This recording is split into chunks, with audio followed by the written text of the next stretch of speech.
Hi, I'm Jamie. This is Dead Dodge Garage, and this is a mini ductor. It's gonna be greasy pretty quick here. Anyway, this is a magical device that heats a stud in the middle of the little coily thingy there. And the idea is that heating the crap out of it will knock whatever schmutz is holding it to the head loose. I'm gonna try this on all of the really stubborn head studs on Perky here before I give up completely. Wow, yeah, red hot in like 15 seconds. I had several comments about getting one of these things for this project. I completely forgot they existed. I've had this one for years. I don't know how this thing works. I think it's just magic. Oh, I guess I should mention we're working on my 1959 Plymouth diesel taxi today. Affectionately named Perky, this is pretty much the slowest car in the known universe. I'd really like to fix it because I do enjoy driving it in spite of that. It has a very blown head gasket, and in the last video, David, Alan, and I tried to get this cylinder head off to fix that. It continues to be stuck to the studs despite having hung here from this chain for like 6 days now. And despite all of the heating, beating, and spraying. Heating these with the mini ductor and then smacking them with a brass hammer. Look at this rusty horribleness coming out. Whee! All of my digits are immediately getting horribly greasy and disgusting. You know what that means? We're working on Perky again. This thing's been sitting here untouched for quite a while.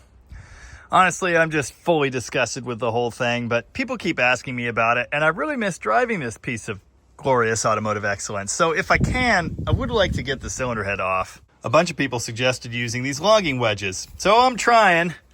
I don't know. It hasn't moved yet. You see, the number of forward-look sedans around here has currently doubled, and I'd love to be working on that one, but I don't think I can do that in good conscience until something happens with Perky here. So, since I've got an Allen today, I'm going to move the demon out of the way. We're going to push this thing back into the main bay there, and hopefully, with a bit more beating and heating and spraying and all those other things, we can finally get this head to pop free. That would make my day. All right, the number of cars here has gotten wholly unmanageable. Nobody breathe. Well, we're right back where we were, and we're learning. This doesn't work for crap. Look at that. It like shaved itself, and only that paper thin bit was actually going under the head.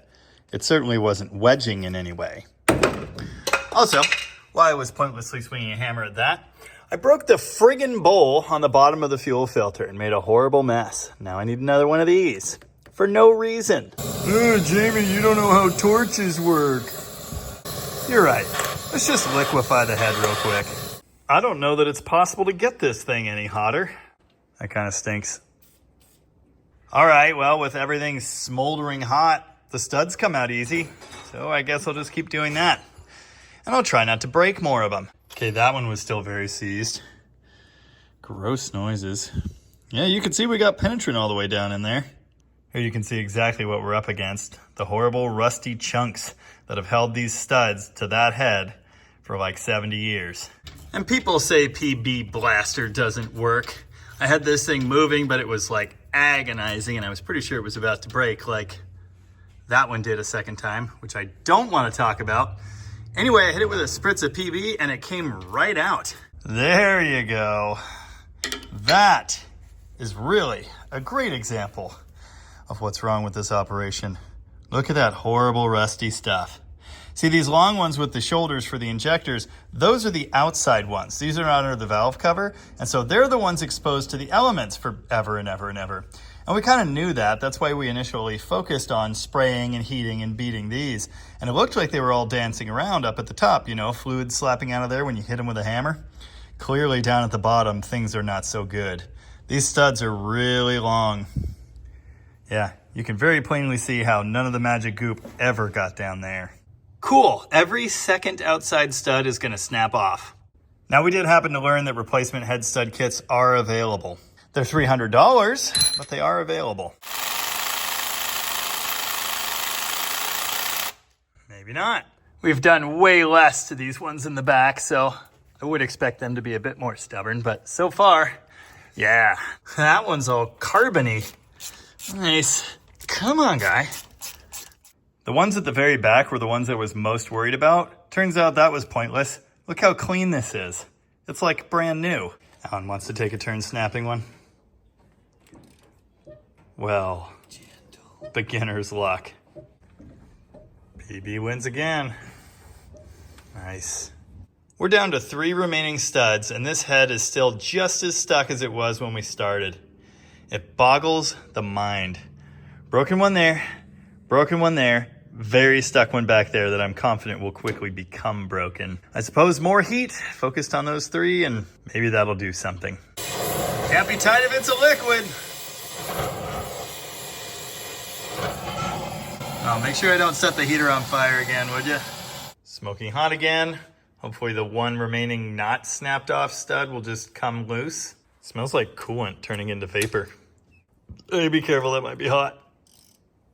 This Titan stud puller is an absolute piece of garbage, but I've done some pretty impressive things with it in the past.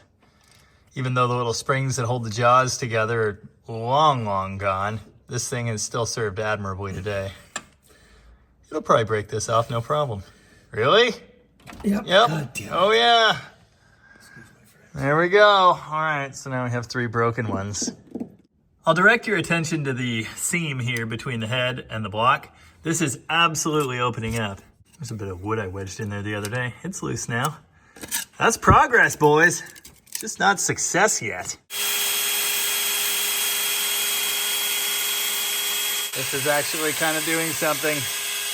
Look at that gap. I think Alan's going all the way to the center of the earth.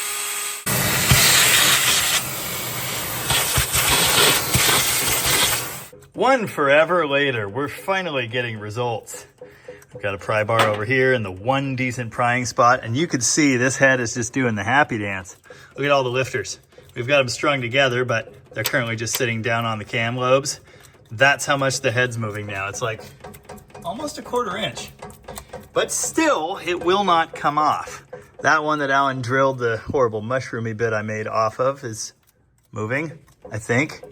So probably need to do this one now. For a while there, I wasn't so sure there was a light at the end of the tunnel, but I think I'm seeing it now. We're gonna have some cleaning in our future, like a lot. It's gonna pop right off, right?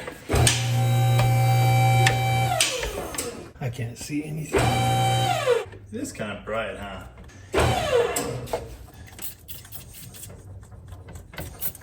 Absolute insanity. Come off of there, guy. I'm seeing bubblies around that front one. Maybe we just take this back down. It's lifting it at an angle, right? It's still lifted at an angle, even with all the weight off it.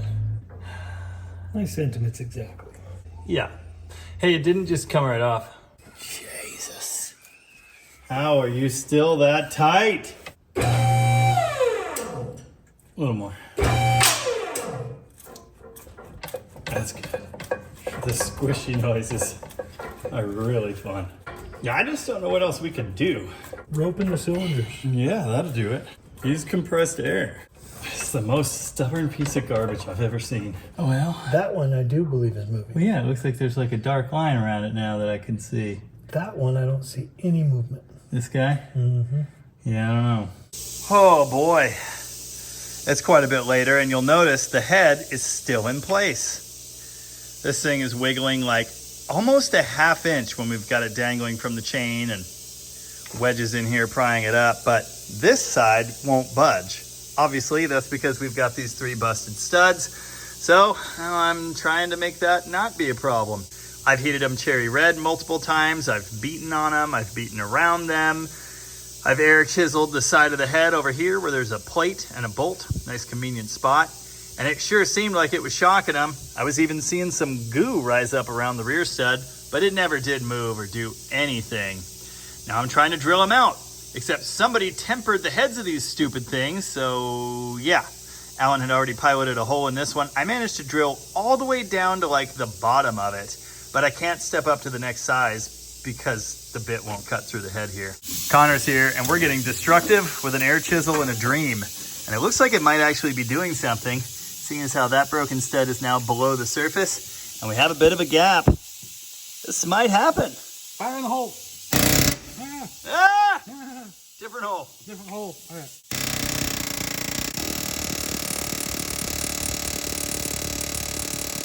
see it bubbling. Give it up, you bastard. Yeah, right. I feel like things are blowing up down here. Yeah. You see that? There's a giant slot in that plate. I did that. Oh. There's chunks of metal coming out of it. Yeah. Think about 13 hours of this and we should be there. Sounds great. Why, God? Why? Maybe we feed it. What do you want? What are you in the mood for? Fire. Time to get the creative juices flowing. Tink. Things are getting desperate. Yeah, that's what I was going to ask a question. Exactly. We used this air hammer so much, it air hammered its own air fitting, like to the point that it'll not come apart. I don't like it. Oh, there we go. That wasn't so bad. I'm just like straight up not having a good time. So cool. So broken. Man, I really miss driving this car. I'd love to do that again, but I think it's gonna be a while. Maybe. I really feel like we're grabbing defeat from the jaws of victory here. That head was moving, but it will not let go. And I can't drill these things out anymore. I don't know. I think several more rounds of the heat, the air chisel, and the dangling, and maybe eventually it will let go. But I don't know. I think what comes next for this might just be plucking the engine out and trying to solve all of these problems on the shop floor. At least then we'll quit setting important stuff on fire and breaking things. Yeah, I'm just going to do this now. People ask me what's going on with this car all the time. And I really thought I was going to have a good, progress-filled update for you today, but I don't have that. That head continues to be stuck. I have tried the vast majority of things that people recommended. I didn't put rope in the cylinders, and I'm not going to do that. I think you could probably tell by now how much force it's going to take to get this head free. I don't want to do that with the pistons and rods. It just seems bad. If this whole Perkins thing doesn't work out, at least we have plan B. I'm kidding. Or am I? Anyway, there's your Perky update. Hopefully you enjoyed it. I didn't. I absolutely hated it. Anyway, until next time, as ever, thanks for watching. And remember, fix it with fire. Oh, good. More puddles.